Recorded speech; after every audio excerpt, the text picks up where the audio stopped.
Oke, halo teman bonsai, assalamualaikum warahmatullahi wabarakatuh. Masih bersama saya di channel Bonsai Gembong.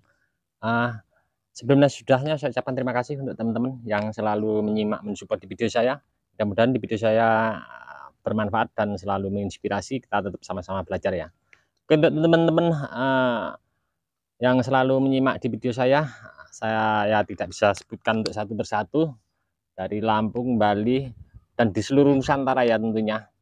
Minta maaf sebelumnya, mungkin di bawah deskripsi di video saya sebelumnya saya tidak bisa menjawab pertanyaan satu persatu ataupun tidak bisa balas komen-komenan teman-teman semua ya di seluruh Nusantara. Saya mohon maaf, mungkin terlewatkan. Ada sebagian yang saya komen, juga ada sebagian yang mungkin tidak saya komen. Semalam saya cek-cek di video-video saya, banyak sekali yang komen, ternyata ada yang 10 hari, 5 hari, bahkan 1 bulan yang lalu belum ada yang saya tanggapi untuk komen-komen di bawah deskripsi untuk video yang lama saya. Saya mohon maaf, saya tidak bisa jawab satu persatu. Oke, kali ini saya lakukan gerak dasar bahan bonsai sancang sejak dini. 2 bulan yang lalu saya sudah ambil videonya. Dan untuk pelepasan lilitan kawat 1 bulan yang lalu saya juga sudah ambil videonya. Nanti teman-teman bisa simak di akhir video, atau nanti bisa komen-komen di bawah deskripsi, atau mungkin nanti di bawah deskripsi saya lampirkan linknya ya, untuk teknik membuat gerak dasar bahan bonsai sancang sejak dini tentunya bagaimana, terus pengontrolan kawat pelepasannya bagaimana. Kali ini saya mau cek dan saya akan lakukan untuk cangkok ya. Mudah-mudahan ini nanti bermanfaat untuk teman-teman, dari part pertama, part kedua, terus sekarang part ketiga proses pengerjaan untuk pencangkuan. Nanti mungkin untuk gaya bahan yang saya kasih gerak dasar ini mau dibawa lari kemana, untuk endingnya seperti apa, saya juga belum tahu. Nanti ini sekedar memberi motivasi untuk teman-teman terus semangat berkarya. Oke, kita langsung saja lihat bahannya seperti apa ya. Ya, ini dia untuk bahan-bahannya. Kita lihat ada beberapa yang saya bikin gerakan. Sebelah sana juga ada. Ini dulu dari stek, daripada di bank saya stek di pinggir gorong, di pinggir parit ya. Dan ternyata hidup. Oke, saya akan mengulas sedikit untuk part pertama, part kedua, kemudian saya tahap kali ini saya mau proses untuk cangkok. Oke, tentunya untuk teman-teman sudah tahu ya, untuk karakter sancang kalau tidak dari batang hijau seperti ini, tentunya untuk menggerakkan seperti ini pasti akan riskan patah ya. Ini dari sekian dulu. Terus untuk pelepasan kawat biasa udah agak tertanam di batang ya, jangan sampai tertanam dalam, kita lepas. Nah, untuk pembungkusan pencangkuan seperti ini kita perhatikan luka bekas kawat benar-benar normal, sudah ada, tidak ada bekas ya. Kalau kita pengen maksimal, kira-kira seperti ini sudah agak menutup ya untuk luka bekas kawatnya. Dulu sekian ini, terus udah sebesar sekian.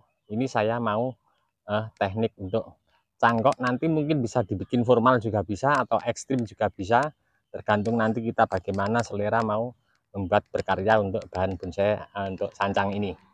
Untuk pembungkus plastiknya variatif ya. Kita mengikuti untuk besar batang daripada yang mau kita cangkok. Karena ini batangnya kecil, saya pakainya plastiknya kecil. Untuk yang batang besar mungkin saya juga menyediakan ya yang agak besar juga. Kita mengikuti untuk nanti besar batangnya. Ada yang lebih besar lagi, ada yang adiknya ini lebih kecil dari ini, separuhnya ini juga ada. Di toko plastik banyak ya, untuk teman-teman kalau mau mencangkok. Biasa plastiknya kadang belinya satu jenis saja. Kalau saya biasa kalau beli plastik cangkok di toko plastik banyak, saya variatif untuk ukurannya. Ini yang saya mau pakai untuk bahan bonsai sancang yang gerak dasar dari kecil juga. Karena kecil saya menyesuaikan juga untuk ukuran plastiknya.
kita bisa manfaatkan ya. Setelah lilitan kawat terus kita lepas, kita bisa simpan, kita bisa manfaatkan kawat bekas untuk kita pakai kembali ya. Tentunya kalau sancang bahan yang tunasnya masih muda, kalau sudah coklat akan rentan sekali untuk tetap patah ya. Nah. Oke, tadi saya sudah selesai untuk mengerjakan part ketiga untuk mencangkok ya. Saya sudah lakukan pencangkokan berapa bahan yang nanti ekstrim ataupun formal, ataupun nanti kedepannya mungkin 5 gaya dasar kita ambil dari budidaya ini juga bisa. Ingat teman-teman, satu lagi, seperti bahan seperti ini sangat riskan sekali, apalagi ini cuacanya penghujan. Ini sudah saya lubangi tadi untuk plastiknya biar airnya tidak terlalu becek ya. Satu lagi, ini sangat penting sekali.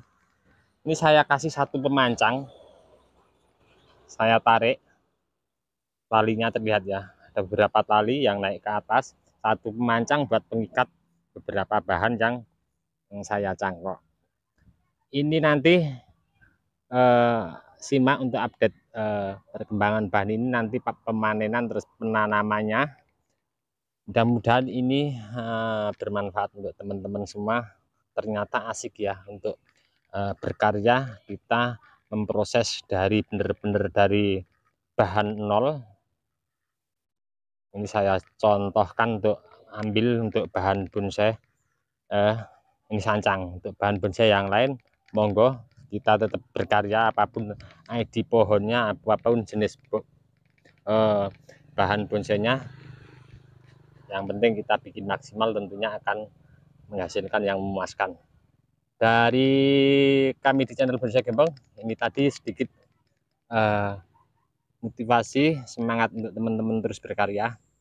Kita tetap sama-sama belajar. Untuk teman-teman semua yang selalu menyimak mensupport di video saya sangat berterima kasih banyak.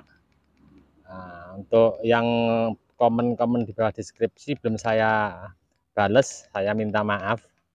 Semalam saya cek banyak sekali yang 1 bulan yang lalu, ada 10 hari yang lalu, ada 1 minggu yang lalu belum saya komen. Saya minta maaf. Dari kami di channel Bonsai Gembong, kiranya cukup sekian dulu. Ini tadi sedikit motivasi, memberi semangat untuk teman-teman sehobi terus berkarya. Salam satu hobi, salam budidaya. Assalamualaikum warahmatullahi wabarakatuh.